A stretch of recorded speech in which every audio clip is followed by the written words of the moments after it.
Hi, in this video, I'm going to talk about the hypothesis test for the population proportions. So it's much better to cover an example. So from there, you get to know what's the meaning of the hypothesis test and how to play with it. So take a look at the example. ABC University claims that fewer than 40% of the students wants to take online classes during the summer session. But as a student at ABC University, you believe that more than 40% of the students prefer online classes. So that being said, here you set up the null hypothesis and alternative hypothesis. So null hypothesis following. So you denote this way, H0. Population proportion, P is less than 0.4, okay? But then you believe that, well, that's not true. And what you're saying is that, well, population proportion is greater than 0.4. And you may want to put the equality here, and it's not a big deal. But in general, we put the equality into the null hypothesis. And some textbook using the alternative hypothesis and with a different notation, H1, okay? So the null hypothesis is what people believe or what people used to believe. And the alternative hypothesis is your claim, and you don't believe it, and you have new evidence to reject the null hypothesis, then that's the alternative hypothesis. And here, the alternative hypothesis is very important, whether you set up the alternative hypothesis greater than or less than. That's a one-tailed test. So when you have the greater than or less than, that's the one-tailed test or the one-sided test. When you have the alternative hypothesis not equal to, that's a two-tailed test, or you said a two-sided test. Okay, this is a very important when you calculate the p-value. Now, to investigate, you randomly select the 120 students. That means the sample size n equals 120, and found that the 58 of them would prefer to take a course online. So that means that x equals 58. From there, you can calculate the sample proportion p hat, which is a 58 over 120. Okay, and if you calculate the 58 over 120, so let me show you. So put the equality, 58 over 120, we got 0.48. So it's pretty different with the 0.4. That's why you believe that, well, the population proportion is greater than 0.4. And based on this result, do you think that ABC University claim is a false? Or so in order to check, we need to do the hypothesis test. So the first step is you check, you set up the null hypothesis, alternative hypothesis from the question. And then the second step, you check the conditions. So this is related with the sampling distribution.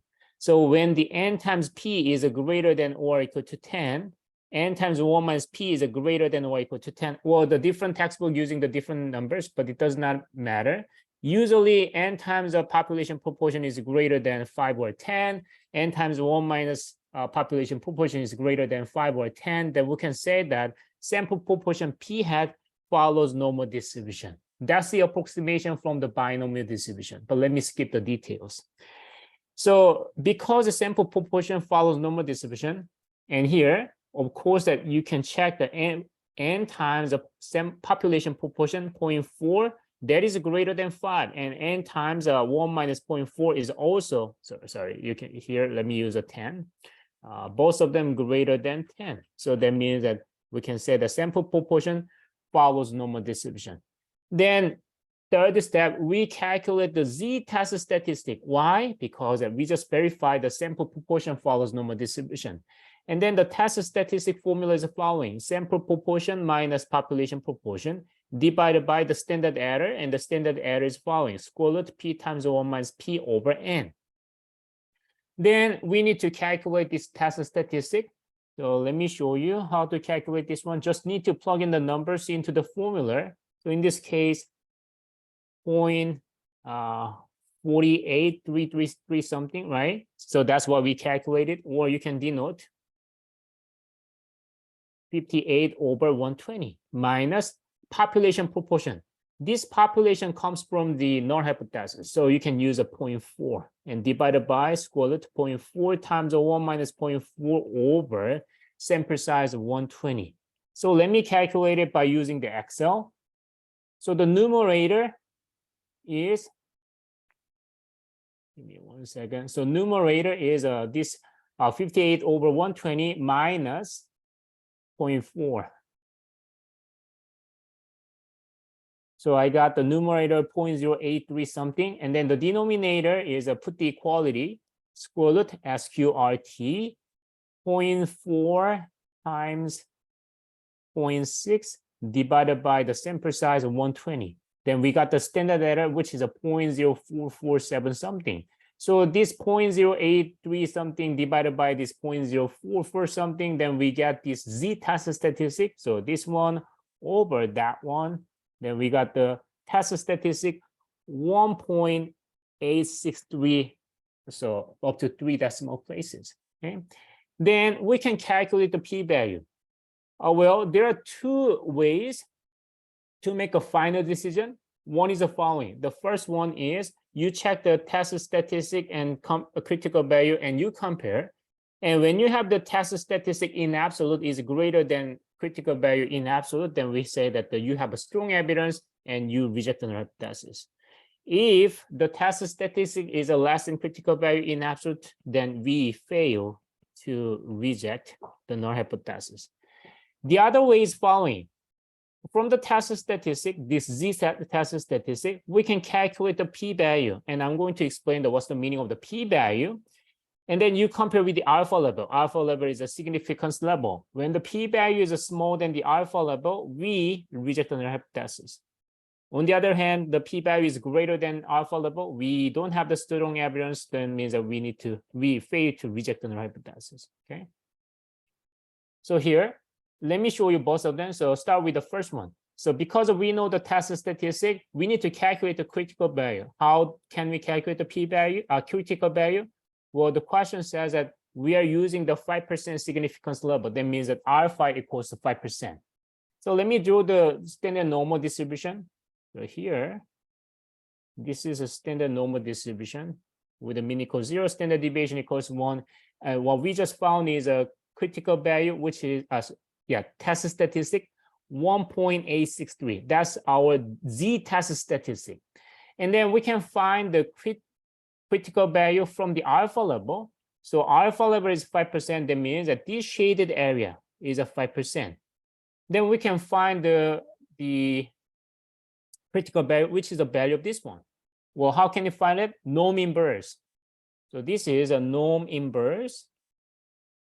And put the 0.95, mean equals 0, standard deviation equals 1, then you can find it. Why do I put the 0.95 instead of the 5%? Well, the XR is calculating from the left to the right. So here, when I put the 0.95, then XR gives me this number. If you put the 0.05, then XR gives you the negative number. Okay. So let me find the positive one, the positive critical value. So put the equality, norm inverse, and 0.95, mean equals 0, standard deviation equals 1. Then we got the critical value, which is a 1.645, up to 3 decimal places. What do you see? Well, the critical value and the test statistic. Test statistic is a larger than critical value. So test statistic is a 1.863. On the other hand, the critical value is a 1.645. That means that we have a strong evidence to reject the null hypothesis. So that being said, this null hypothesis population proportion is less than 0.4. We don't believe it. We do have the strong evidence to reject the null hypothesis. That means that we said that the P is greater than 40%. Okay, so there are more than 40% of the students, they want to have the online class. Now, let me show you the second way, calculate the p-value and the alpha level. So from the test statistic, let me copy and paste this one. Oops. So here, let me copy this graph and paste into here. So this is a first way using the critical value and the z-test statistic. And then the second way is here we have a test statistic, which is a 1.863. Now, when you calculate the shaded area, that's the p-value. the probability you get, given that null hypothesis is true, you get the 1.863 or higher values. So that's a p-value.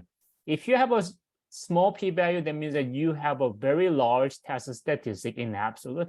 That means that you have a very strong evidence to reject the hypothesis.